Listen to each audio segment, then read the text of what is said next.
Students, we are now starting the part 3, that is the sexual reproduction in plants. Okay, so what is sexual reproduction? As I mentioned earlier, it is the fusion of the male and the female gametes. So here it is the fusion of the pollen grains and the egg and to develop into a zygote and then an embryo. So the processes and changes involved in reproduction in higher plants, that is we are talking about angiosperms especially. There are 3 stages: pre-fertilization, fertilization and post-fertilization. But in this particular part, I am going to talk only about the development of the androecium or the anther, the pollen grain development is what I am going to concentrate here. So first we will go into the parts. We will just revise our parts so that it is easier.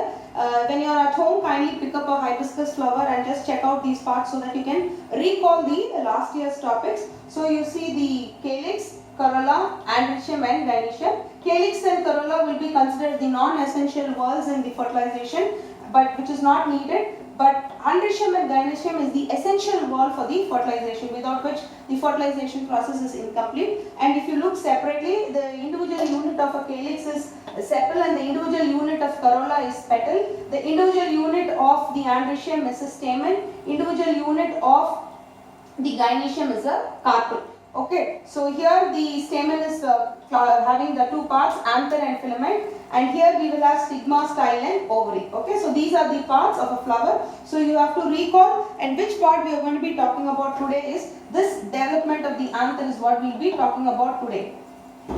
So the development of an anther, the stages involved in the formation of the haploid microspores from a diploid microspore mother cell through a meiosis is called microsporogenesis. I know it looks a little complicated, but you just recall, micro is small, spore is like I told you a rounded structure, genesis means formation. So formation of a spore-like structure, a small spore-like structure is called the microsporogenesis. So here the development of anther involves various stages. So the first stage, if you look at the group of structure, all of them look same, right? All of these cells are homogeneous.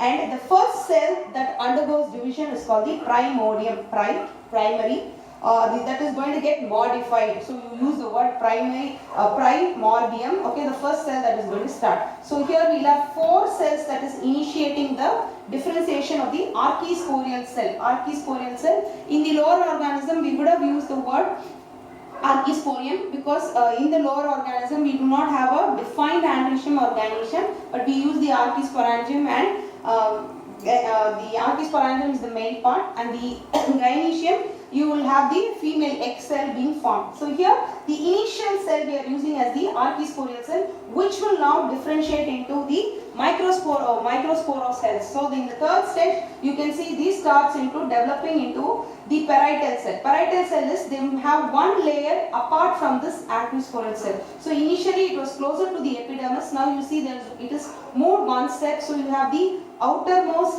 cell being formed, that is parietal, towards the periphery. Parietal means towards the periphery, and all of them look same, and they are called as the sporogenous cell because this is the one that is going to develop into a spore. Okay, in the next cell you see the wall formation is taking place. So all that which was very similar here, homogeneous mass is there, you see a technically wall is being formed. The formation of the wall layers is taking place in the 4th step, and in the 5th step you can see a distinct layer that is getting formed here. So you can see an epidermis there, then you see a middle layer, that is the yellow color one you can see, and the tapetum being formed there, and the red one is the sporogenous cell in the 5th stage, and in the last stage you see the sporogenous cell, sporogenous one which is going to get differentiated into the spore. So you see the tetrad cell is there. Now so far during this division here mitosis occurs, okay, mitosis occurs so far, but here during the formation of a pollen tetrad it will undergo meiosis. That means a haploid spore should be formed. All these are 2-end cells,